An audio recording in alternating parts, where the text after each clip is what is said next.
नमस्कार, मैं उत्कर्ष त्रिपाठी हिंदी सहचर परिवार में आप सभी दर्शकों का एक बार फिर से हार्दिक स्वागत और अभिनंदन करता हूं। मैं आज आप लोगों के समक्ष एक नए मुद्दे पर बातचीत करने के लिए उपस्थित हुआ हूं। आज का हमारा विषय है भारतीय संविधान में भाषाओं की स्थिति। आज के विषय में, आज के इस वीडियो में हम लोग बात करेंगे कि भारत के संविधान में भाषाओं की स्थिति क्या है, किस किस भाग में भाषा से संबंधित विधान हैं, किस अनुच्छेद में भाषा से संबंधित उपबंध हैं। इन सारे विषयों पे हम लोग बातचीत करेंगे। आज का जो हमारा सेशन है वो हमारे प्रतियोगी परीक्षा में भाग लेने वाले बंधुओं के लिए भी उपयोगी होगा। सबसे पहले हम बातचीत करते हैं इस विषय पे कि किस संविधान के किस भाग में भाषा से संबंधित विधान है। अगर हम बात करें तो भाग 5, भाग 6 और भाग 17 में भाषा से संबंधित विधान है। संविधान में 25 भाग हैं और 400 से ज़्यादा अनुच्छेद हैं। वर्तमान में अनुच्छेद 343 से 351 जो भाग 17 के अंतर्गत आता है, इसमें राजभाषा से संबंधित विधान किए गए हैं।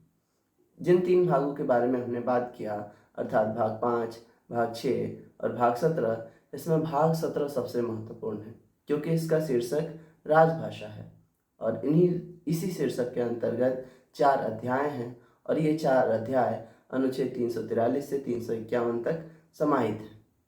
अगर हम इसकी बात करें तो इसे मुंशी आयंकर फॉर्मूला के नाम से भी जाना जाता है। संविधान के भाग 17 में 8वीं अनुसूची है और उस 8वीं अनुसूची में हमारे देश के प्रांतों में बोली जाने वाली राज्य भाषाओं को शामिल किया गया है। प्रत्येक प्रांत की अपनी एक राज्य भाषा होती है जो राजभाषा से अलग है। अगर हम बात करें संविधान के अन्य अनुच्छेदों के बारे में तो अनुच्छेद 120 क्लॉज 1 क्लॉज 2 और साथ ही अनुच्छेद 210 में भी भाषा से संबंधित उपबंध हैं जो भारत की संसद और राज्य के विधानमंडल से संबंध में भाषा के संबंध में नियमों का विधान करती है। अगर हम भारतीय संविधान की सबसे महत्वपूर्ण 8वीं अनुसूची की बात करें जो भाषा से संबंध में सबसे महत्वपूर्ण है, जिसको लेके तमाम तरह के विवाद उठते हैं, जैसा कि अभी इससे पहले के वीडियो में हमने बात किया कि जो राजभाषा से संबंधित जो विवाद उठे दक्षिण भारत में, जिसका विरोध हुआ।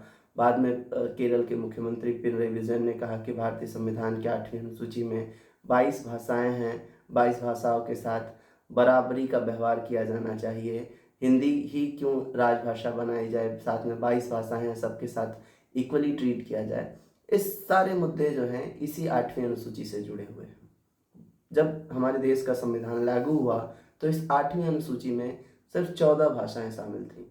बाद में 3 बार इसका संवैधानिक संशोधन हुआ और 3 बार के संवैधानिक संशोधनों में इसमें और 8 भाषाएं जोड़ी गई। सबसे पहला संशोधन 21वां संवैधानिक संशोधन हुआ जो 1967 में हुआ। इसके अंतर्गत सिंधी भाषा को जोड़ा गया। दूसरा संवैधानिक संशोधन 71वां संवैधानिक संशोधन हुआ जो 1992 में हुआ और इसके अंतर्गत 3 भाषाओं को जोड़ा गया, जिसमें नेपाली, मणिपुरी और कोंकणी थी।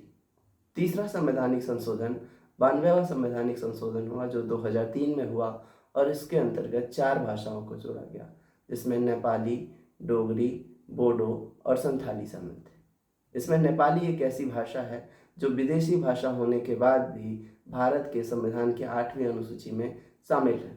8वीं अनुसूची में जो 22 भाषाएं हैं उसमें नेपाली भी शामिल है, क्योंकि भारत के कुछ एक प्रांत जो नेपाल के साथ सीमा साझा करते हैं उनमें नेपाली का प्रभाव देखने को मिलता है। और साथ ही सांस्कृतिक आदान प्रदान, बहुत ज़्यादा सांस्कृतिक साम्यता है नेपाल के साथ, जिसके कारण भी इस भाषा का हमारे इस 8वीं अनुसूची में एक गरिमामयी उपस्थिति कह सकते हैं। भारत के संविधान में इन जो 22 भाषाएं हैं, इन 22 भाषाओं में अधिकतर भाषाएं प्रांतों के जो भारत के राज्य हैं इनकी राज्य भाषाएं हैं, जैसे तमिल, तेलुगु, कश्मीरी, मलयालम, कोंकणी, कन्नड़। साथ में हिंदी और संस्कृत भाषाएं भी इसमें शामिल हैं। संस्कृत भाषा का भी संविधान की 8वीं अनुसूची में शामिल किया गया है। इस वीडियो में इतना ही।